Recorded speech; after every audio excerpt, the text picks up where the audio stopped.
Les rendez-vous GloryDev, animés par Laurent Coupeau. Bonjour à tous, aujourd'hui nous sommes avec Julien et Mathieu pour parler de l'IA, une technologie qui est, on va dire, qui est en pleine expansion et dont on va parler aujourd'hui. Donc Mathieu, Julien, si on devait définir pour nos auditeurs ce qu'est l'intelligence artificielle, qu'est-ce que vous diriez ? Alors, bonjour à tous déjà. L'IA, c'est vraiment un vaste sujet. On a plusieurs types d'intelligence artificielle.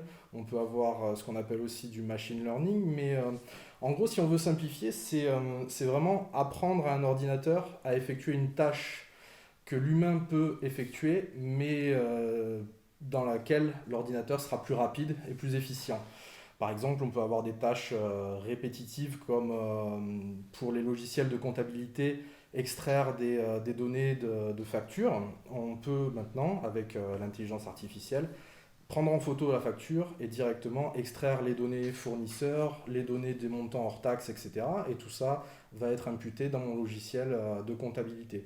Donc c'est vraiment une manière de se simplifier la vie et de simplifier les tâches répétitives, mais aussi les tâches plus pointues, comme par exemple sur de la radiologie, pouvoir déterminer si des tumeurs sont en train de grossir ou pas, ce genre de choses. Bon, bien sûr, les voitures autonomes aussi, qui incluent de l'intelligence artificielle.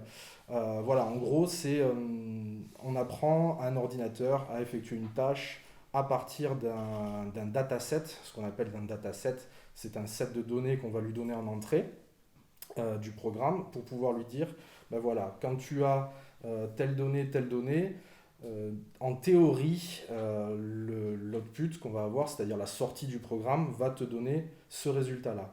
Donc, on lui fournit un maximum de données, des milliers, des centaines de milliers, voire des millions de données en entrée pour ce qu'on appelle entraîner le modèle d'intelligence artificielle.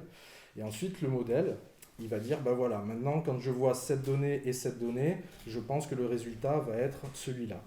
Et ensuite, on peut, au fur et à mesure, réapprendre au modèle à évoluer avec d'autres données qu'on peut aussi lui rapporter au fur et à mesure. Voilà en gros comment fonctionne l'intelligence artificielle. Grosso modo, si je comprends bien, donc l'intelligence artificielle va apprendre par elle-même et va évoluer au fil du temps, c'est ça ?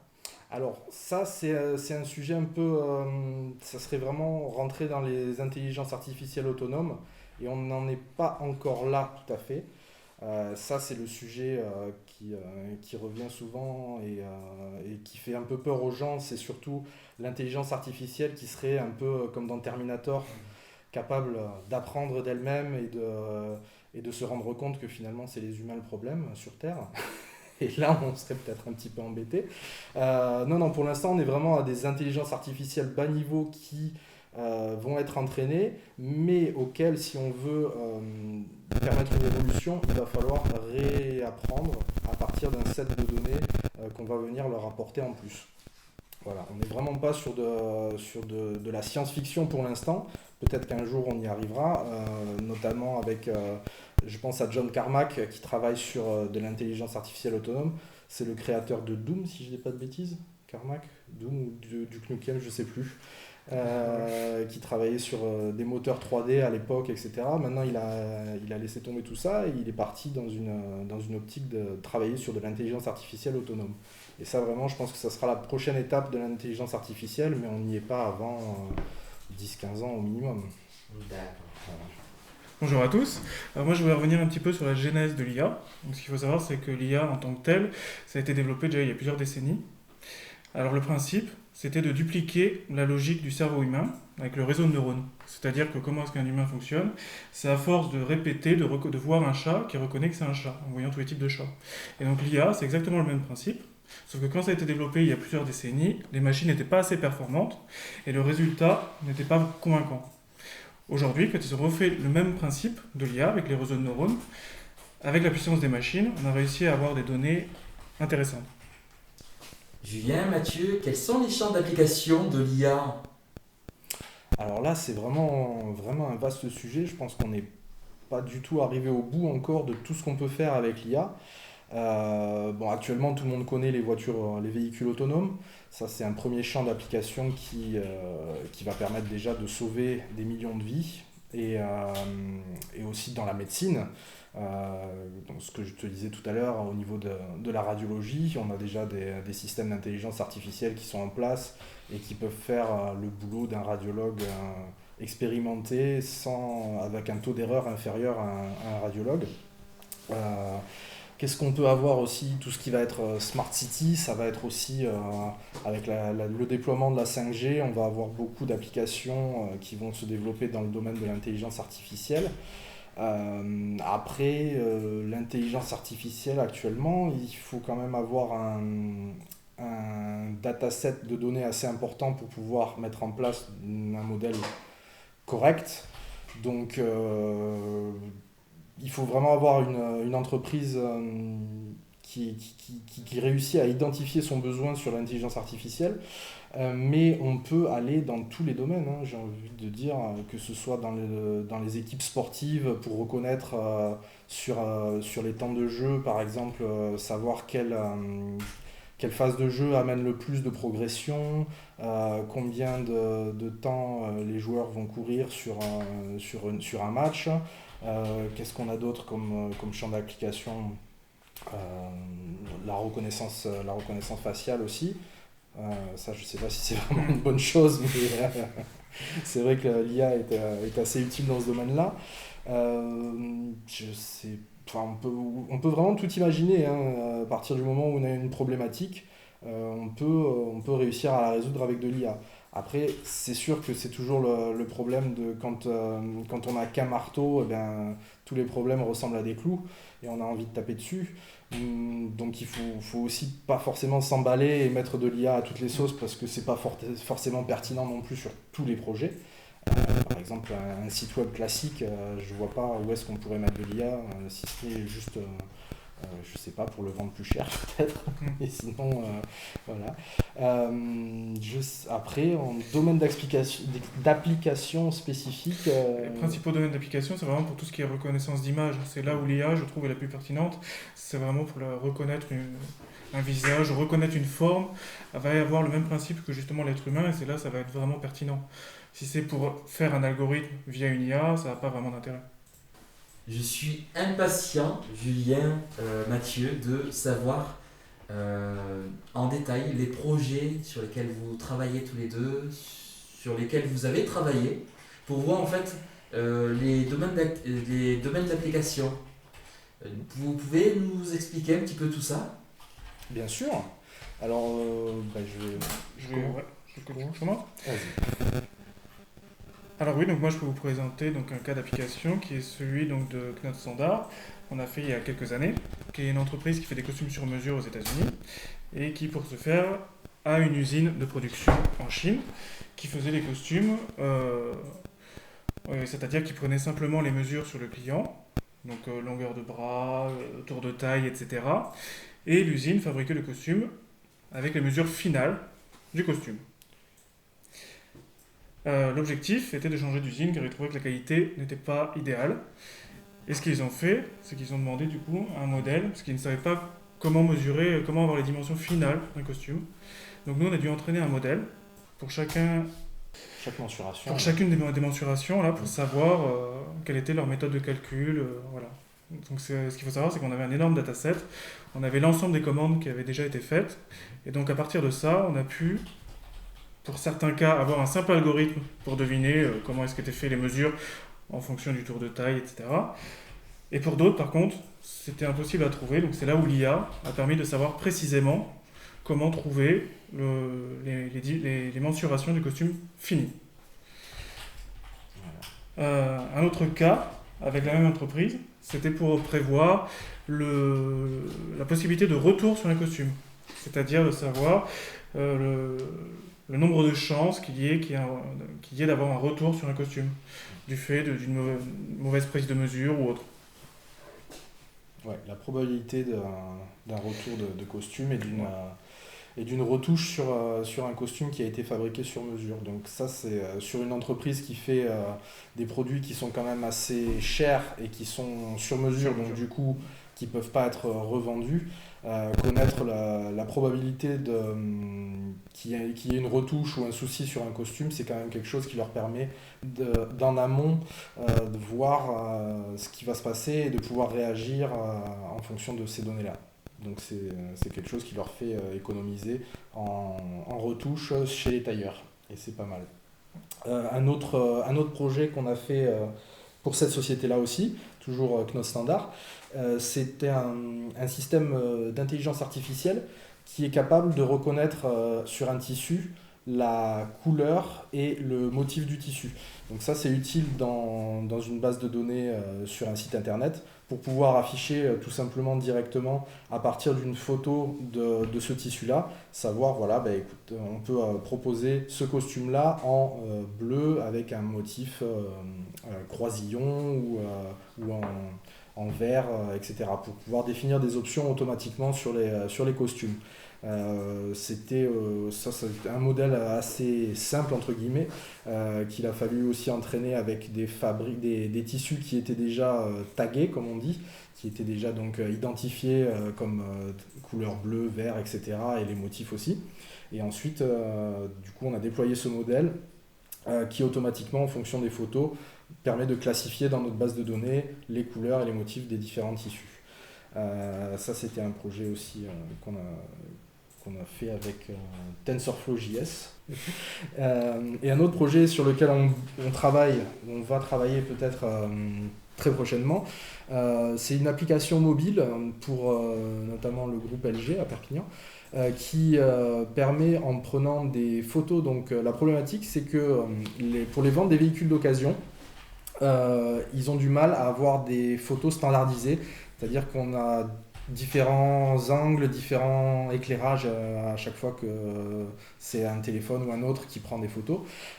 Du coup, ils nous ont demandé de voir si on avait une possibilité, tout simplement avec une intelligence artificielle, à partir d'une photo prise par un téléphone, d'enlever tout ce qui était derrière le véhicule. Donc le fond de la photo, l'enlever automatiquement avec une intelligence artificielle. C'est quelque chose qu'on a réussi, qu'on est en cours de développement avec eux. On a des résultats pas mal pour l'instant. C'est quelque chose qu'on espère mettre en place dès que possible sur le groupe LG. Voilà. Et d'ici l'horizon 2030, comment voyez-vous l'IA? Pour vous, qu'est-ce que l'IA va devenir dans le monde de demain? Oui, déjà je pense que le premier point sur lequel l'IA va vraiment changer la façon dont on vit, ça va être au niveau des transports. Aux États-Unis, il y a un fort pourcentage de la population qui travaille dans le transport routier, et je pense que ça va être une grande révolution aux États-Unis de passer à des véhicules routiers autonomes. Alors j'espère que ça va créer des jobs un peu plus qualifiés que le job de routier, mais je pense que ça va être une des premières transformations à laquelle on va être confronté. Et ensuite, dans nos sociétés plus européennes, je pense qu'il va y avoir une transformation au niveau du travail en général. Peut-être pas un remplacement total de toutes les tâches directement, mais on peut imaginer tout ce qui est tous les travaux de saisie informatique, les choses comme ça. Je pense que c'est quelque chose qu'on peut remplacer plus ou moins facilement avec de l'intelligence artificielle, sans forcément perdre le travail en faisant évoluer les gens. Il va falloir que les gens soient prêts à se former, s'auto-former et à monter en compétences sur notamment des compétences informatiques qui leur permettront d'interagir eux avec les intelligences artificielles si on veut évoluer. Ensuite, je vois même au niveau de notre travail, au niveau du travail de développeur, on a aussi des IA qui commencent à être capables d'écrire du code. Donc à partir d'un mock-up, d'un design fait rapidement sur un logiciel de dessin, on a des IA qui sont capables de générer du code HTML à partir d'une image. Et ça, c'est un truc aussi qui va peut-être remplacer les intégrateurs HTML et ce genre de boulot.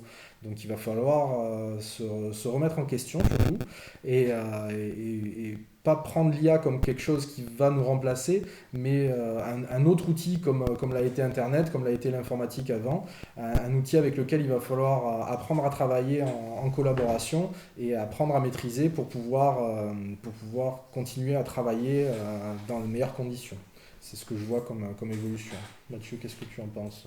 Alors moi, l'avenir de l'IA, je l'imagine plus comme une amélioration forte de l'interface homme-machine, c'est-à-dire dans le sens où aujourd'hui on parle à Google, on parle à Alexa, etc. Là, c'est là où il y a vraiment une IA hyper forte et hyper pratique dans le quotidien. C'est-à-dire dans l'avenir, je pense qu'on va beaucoup communiquer via des machines, mais en parlant presque comme un humain. Et c'est là où je vois la plus grande avancée de l'IA. Donc il y a non seulement les transports, mais je pense aussi que c'est vraiment dans le côté interface homme-machine, où l'IA va apporter quelque chose de plus humain à la machine, en nous comprenant, la manière dont on parle, etc. Ouais. Au niveau de la robotique aussi, tu penses que ça peut être intéressant sur des robots, par exemple d'assistance aux personnes âgées, ce genre d'application, et ça peut être pas mal. Ouais. Ouais, c'est vrai que c'est quelque chose. J'ai cru comprendre qu'ils travaillaient déjà, enfin aux États-Unis, ils travaillaient déjà sur des systèmes qui imitent une voix, on va dire, un peu plus humaine. De Alexa par exemple, qui peut commander une pizza et à s'y méprendre, la personne en face croira que c'est une personne. Tout à fait. Ouais. Il y a eu le même genre d'expérience avec Google où ils ont appelé justement pour prendre rendez-vous chez des coiffeurs, etc. Avec Google Duo notamment, où ils ont réussi à passer des appels et à commander, etc. Via une IA. Donc la voix n'était... c'était bien une machine, une intelligence artificielle qui prenait commande à la place de... Et il y a aussi malheureusement des télémarketeurs qui utilisent déjà des intelligences artificielles pour appeler les gens et essayer de leur vendre des assurances et ce genre de choses. D'accord. Donc si je comprends bien, il y a des télémarketeurs qui exploitent les machines pour travailler et rapporter de l'argent pour eux. C'est ça, exactement. D'accord. C'est encourageant. Ça, il fallait y penser, exploiter la machine pour... Oui, j'ai entendu des conversations de... Si tu vas sur YouTube, tu en as des appels de télémarketeurs où les mecs se servent d'une IA pour faire le sale boulot. Il fallait y penser. Ouais. Mathieu, y a-t-il un projet en particulier que tu aimerais faire dans l'avenir en utilisant l'IA ? Alors moi, un des projets que j'aimerais bien faire dans l'avenir avec l'IA, ce serait un projet de base de connaissances humaines, par exemple, qui serait un projet beaucoup plus acceptable par tout le monde, je pense, qui montrerait une bonne image aussi de l'IA, dans le côté utile, un peu la manière dont Wikipédia au début était un projet open source. On pourrait avoir le même principe avec une IA qui viendrait récupérer des données, comprendre comment fonctionne le monde et remplir une énorme base de données et être utile à tous de ce fait. D'accord. Ouais, pour rebondir là-dessus, le projet sur lequel j'aimerais bien travailler dans ce domaine aussi, c'est une intelligence artificielle qui soit capable de valider ou d'invalider les news pour combattre particulièrement les fake news et tout ce qui est complètement ahurissant et qu'on voit maintenant sur les réseaux sociaux comme la théorie de la Terre plate, ce genre de choses. J'aimerais qu'on arrive, alors ça serait encore mieux si ça pouvait être implémenté directement dans les réseaux sociaux comme Facebook, Twitter, avoir une intelligence artificielle qui puisse dire attention, alerte, c'est une fake news, pour telle raison, et réussir à combattre cette épidémie de fake news dont on est victime actuellement. Ça, et aussi, alors ce qui serait vraiment assez extraordinaire, ça serait réussir à travailler sur une IA qui serait capable de coloniser les planètes distantes sur lesquelles nous on n'est pas capable d'aller parce que ça va être à plusieurs milliers d'années-lumière, mais pourquoi pas imaginer un petit vaisseau spatial de type satellite qui contiendrait juste un ordinateur et une imprimante 3D avec dans l'ordinateur le code génétique d'animaux ou éventuellement d'humains aussi. Et on enverrait ce satellite on aurait identifié bien sûr au préalable des planètes qui seraient propices à la vie, et on envoie ce satellite, et une fois qu'il est sur place, il utilise ce qu'il va trouver sur place pour construire avec son imprimante 3D et le code génétique qu'on aura implémenté dans son intelligence artificielle, déployer des animaux ou éventuellement des humains sur cette planète pour réussir à la coloniser. Tout d'abord, je souhaiterais remercier Julien et Mathieu qui m'ont reçu dans leurs locaux pour parler de l'IA, qui est un sujet très intéressant et qu'on parle de plus en plus évidemment. Mais mon objectif avant tout c'était d'informer les personnes de ce qu'était l'IA pour pouvoir en fait dédramatiser la chose, pouvoir dédiaboliser la technologie. Évidemment, aucune technologie n'est mauvaise, tout dépend de ce qu'on en fait. Donc merci encore à Julien et Mathieu pour m'avoir reçu. Merci. Laurent. Donc ce projet, c'est le projet LIWA. C'est un ensemble d'écrans qu'on appelle des murs d'écran, nous. Donc là, on en a 3 sur cette démo. On peut en avoir 5, 6, etc. L'intérêt de ce projet d'affichage, c'est qu'on a un back-office sur Internet qui permet donc au client de paramétrer ses images, ses vidéos, ses URL s'il veut afficher un site web, de créer des écrans de météo, d'afficher des vidéos YouTube.